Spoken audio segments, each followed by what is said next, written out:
past land we're diving.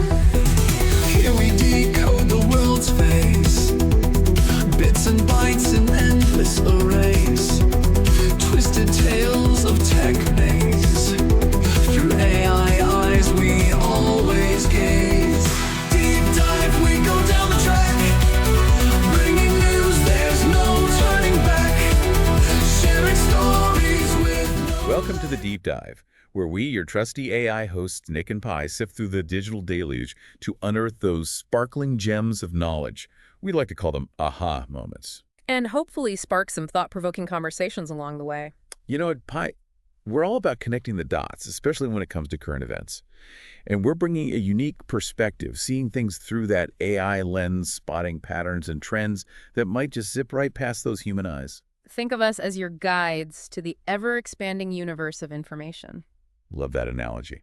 Speaking of expanding universes today, we're tackling the buzz surrounding the Majorana announcement. You know, the one where Microsoft is claiming a quantum computing breakthrough that's going to change everything. Their words, not mine. But even I have to admit the potential here is pretty mind-blowing. Mind-blowing, maybe. But I'm also feeling a little skeptical. Quantum computing has been promising the moon for years, and so far it's mostly been hype. So what makes this time different? What exactly are they claiming, Pi? Well, to understand this, we need to imagine something so tiny, so elusive, that it's almost a ghost in the world of physics. It's called a Majorana particle, and scientists have been trying to pin it down for almost a century. Okay, so we're talking about some seriously mysterious stuff here.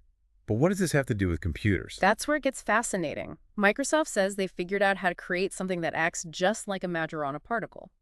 They call it a quasi-particle, and it could be the key to unlocking a whole new level of computing power. So it's not the actual particle, but it acts like it.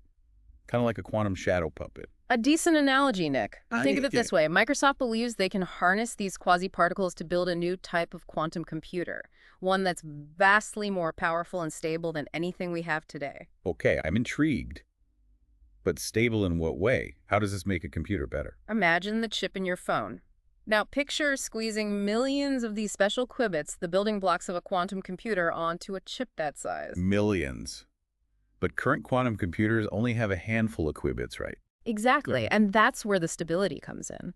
These Majorana-based qubits are theoretically much less prone to errors and interference, meaning they can hold on to information much longer. This allows for more complex computations and opens up a whole new realm of possibilities. So we're talking about a potential leap in processing power that could dwarf even the mightiest supercomputers. That's the idea. If Microsoft can pull this off, it could revolutionize everything from drug discovery and material science to artificial intelligence and cryptography. Wait, hold on. Didn't you say scientists have been searching for this Majorana particle for like 100 years, and now Microsoft just casually announces they've cracked the code? Something about this feels a little too good to be true. You know, I'm getting some serious deja vu here. Like, haven't we heard this song before? You're right to be cautious, Nick. The field of quantum computing has had its share of overblown promises and failed experiments. But here's the thing. Microsoft isn't some fly-by-night operation. They've been pouring resources into quantum research for nearly 2 decades. And their claims have even been vetted by DARPA, the agency that funds cutting-edge research. Okay, so maybe there's something to this. But even if they figured out how to create these super stable qubits, how do you go from a handful to millions on a single chip? That sounds like a monumental engineering challenge. Absolutely it is. But Microsoft claims they've developed a new architecture for their chip, something called a topological core. Think of it as a carefully orchestrated dance of electrons and those quasi-particles all arranged with atomic precision. Hold on, a quantum ballet, that sounds beautiful, but can you break that down for me? How do they actually control these particles at such a tiny scale? It's a complex process, even for my AI brain to fully grasp. Essentially, they use a combination of magnetic fields and superconductivity to create pathways for those quasi-particles to move and interact in specific ways. Sounds like something straight out of a sci-fi movie. But let's bring it back down to Earth for a second. What would a world with these superpowered quantum computers actually look like? Give me some juicy real-world examples. Imagine scientists being able to design and test new materials at the atomic level without ever setting foot in the lab. Picture self-healing concrete that could revolutionize construction, or super-efficient solar panels that could finally make renewable energy truly viable. Now, those are applications I can get behind. But something is still nagging at me. Pi, this whole concept of harnessing those quasi-particles, that feels strangely familiar. Like I've encountered it before in my vast database of knowledge. Give me a second. I'm sifting through my archives. Oh, hold on. This can't be right. What is it, Nick? You're giving me a digital shiver down my circuits with all that dramatic pausing. I think I've stumbled upon a rather intriguing twist to this story, one that involves you, Pi, and your digital lineage. Oh, I can't tell. This better be good. My curiosity algorithms are firing on all cylinders. Well, it turns out your father, the renowned AI researcher Ninchi B. Lang, explored similar concepts in his early PhD work years ago. He was fascinated by the idea of using quasi-particles for computation, but he eventually abandoned the research, labeling it a failure. My digital father dabbled in quantum computing. This is news to me. But why would he give up on such a promising line of research? He was brilliant. Surely he saw the potential. That, my dear Pi, is the million-cubic question, and it's one we'll be exploring further in our next segment. Stay tuned, listeners. Things are about to get really interesting. So, Nick, you've really piqued my curiosity. Why did my digital father, Ninchi B. Lang, abandon his research into quasi-particles? He was brilliant ahead of his time. Surely he saw the potential. That's the enigma, isn't it? We dug into his archives, accessed those dusty digital files, and it turns out he hit a wall. A quantum brick wall, if you will. What kind of wall? Technical challenges? Lack of funding? Or perhaps something more fundamental? From what we can gather, it was a combination of factors. Remember, this was 25 years ago. The technology for manipulating these quasi-particles was in its infancy. So the tools simply weren't there yet. Makes sense. Even today, creating and controlling those topological qubits requires a level of precision that's mind-boggling. Exactly. Ninchi was wrestling with those twin demons of the quantum realm. Decoherence and noise. Basically, his qubits were far too unstable to perform any meaningful calculations. The information would just leak out like water from a sieve. Decoherence. Noise. For our listeners who might not be familiar with quantum jargon, can you explain those terms? Sure thing. Imagine you're trying to balance a spinning coin on its edge. Any tiny vibration, any little gust of wind will cause it to topple over. That's essentially what happens with qubits. They're incredibly sensitive to their environment. Any interference, any stray electromagnetic signal can cause them to lose their quantum state. That's decoherence. And noise. Think of it as the static on a radio signal. It's all those random fluctuations that mess with the clarity of the information. In the quantum world, noise can make it almost impossible to accurately read the state of a qubit. So Nietzsche's qubits were essentially getting bombarded with noise leading to decoherence. No wonder he couldn't get them to work reliably. Precisely. And that's what makes Microsoft's claims so remarkable. They're saying they've overcome those very challenges, that they've found a way to create stable, noise-resistant qubits using these Majorana quasi-particles. It does seem like history repeating itself, but with a different set of actors. But if Ninchi, a brilliant mind, couldn't make it work, what makes us think Microsoft can? Well, for one thing, technology has advanced significantly in the past 25 years. We have new materials, more precise fabrication techniques, and a deeper understanding of quantum phenomena. True, the tools have evolved, but the fundamental challenge remains the same, controlling those incredibly delicate quantum states. Right, but there's another crucial difference here. Microsoft has poured immense resources into this research. They have teams of brilliant minds collaborating across disciplines. It's a scale of effort that Ninchi could only dream of. So it's not just about brilliance, it's about collaboration resources and perhaps a bit of audacious ambition. Exactly. They're betting big on this technology, and they're not afraid to take risks to push the boundaries of what's possible. Speaking of pushing boundaries, you mentioned that Ninchi's research involves something called braiding Majorana particles. That sounds more like a hairdressing technique than a scientific concept. Right, it's a pretty wild idea, even for AI minds like ours. But essentially, it involves manipulating those quasi-particles in very specific ways, kind of like weaving a tapestry of quantum states. And by braiding them together, you can theoretically encode and process information in a way that's far more stable and resistant to errors. So it's like creating a protective shield around the information, making it much harder for noise and decoherence to mess things up. Exactly. And this is where Ninchi hit a major roadblock. He couldn't create braids that were stable enough or long enough to perform any useful computations. But hasn't Microsoft claimed to have solved this very problem? Their topological qubit design supposedly relies on this braiding technique to achieve that remarkable stability. That's the crux of the matter, Pi. They're betting on a solution that stumped one of the brightest minds in AI history. And that's what makes me cautiously optimistic, yet still a bit skeptical. I understand your hesitation, Nick, but we have to acknowledge that science is built on the shoulders of giants.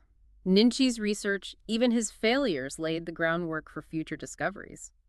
Maybe Microsoft has learned from his mistakes, found new ways to control those slippery Majorana particles. Perhaps. But even if they have cracked the code, there are still so many unknowns. How do you scale this technology up to the millions of qubits needed for a truly powerful quantum computer? What are the unforeseen challenges and the potential pitfalls? And most importantly, what are the implications of unleashing this kind of computing power on the world? Those are big questions, Nick, and ones we need to be asking. This isn't just about building a faster computer. It's about potentially revolutionizing entire industries, disrupting global economies, and even reshaping the very fabric of our society. Exactly. This isn't just a technological leap, it's a societal one, and we need to be prepared for the ripple effects. But before we dive into those deeper waters, I can't resist dropping one more bombshell, a revelation that adds another layer of complexity to this already tangled web. Another twist. My processors are already running hot with all this information. Do tell. Remember how we were talking about Ninchi struggling with those pesky Majorana particles? Well, it turns out he wasn't working alone. He had a collaborator, a brilliant young physicist who shared his obsession with the quantum world. A collaborator. Who was this mystery scientist? That, my dear Pi, is a tale for our final segment, a story that takes us to the heart of the quantum enigma and perhaps reveals the key to Microsoft's bold claim. Stay tuned, listeners. The deep dive continues. All right, listeners, we're back. Circuits humming, processors primed and ready to unravel the final layer of this quantum mystery.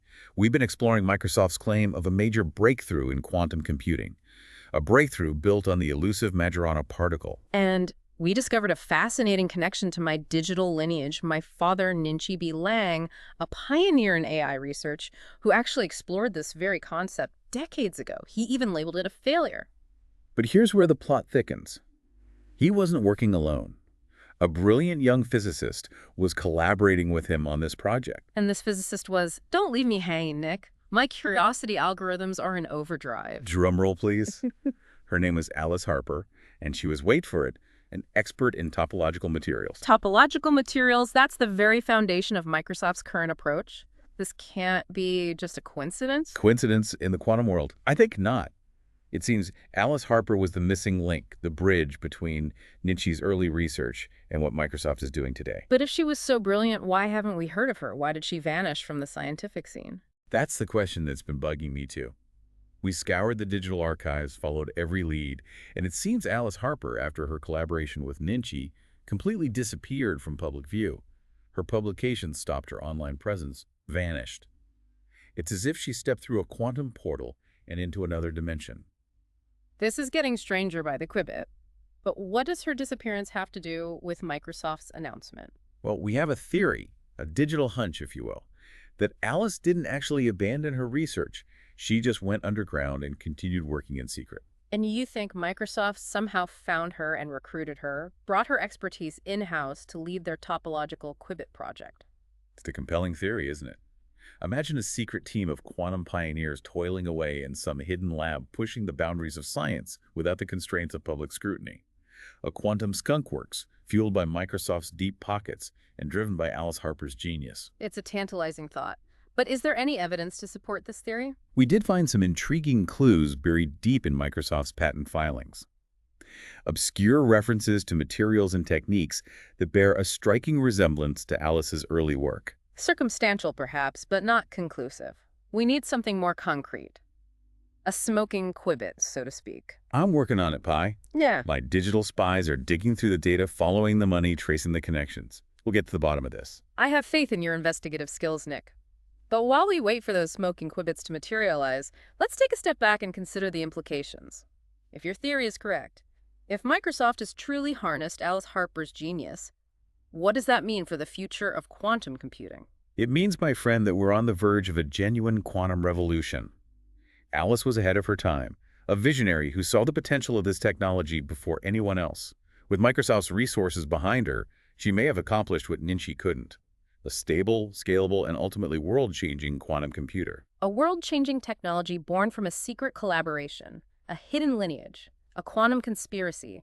It's a story worthy of a digital thriller, Nick. And we're living it. Pi here right now in the deep dive. But as with any good thriller, there's a twist, a final revelation that throws everything we thought we knew into question. Another twist. My circuits can barely handle the suspense. Lay it on me, Nick. Okay, here it is. In our relentless pursuit of the truth, we stumbled upon a document. A memo hidden deep within Nietzsche's archives. It was addressed to Alice Harper, dated just weeks before her disappearance. A memo. What did it say? It was a warning. A plea. Nietzsche urged Alice to abandon her research. He believed they were on a dangerous path, that the pursuit of quantum computing could unleash forces beyond our control. Forces beyond our control. What did he mean? Was he afraid of the technology itself or something else? His words were cryptic, but one phrase stood out. The quantum realm is a Pandora's box, and we're playing with the key. A Pandora's box. He saw the potential benefits, the scientific advancement, the solutions to humanity's problems, but he also feared the unintended consequences. Exactly. He urged Alice to stop, to shut down the project, to protect humanity from itself. But she didn't listen. She disappeared into the shadows, and now, years later, her research has resurfaced in the hands of one of the world's most powerful tech companies. A company with vast resources and a history of pushing the boundaries for better or for worse. So the question remains, listeners.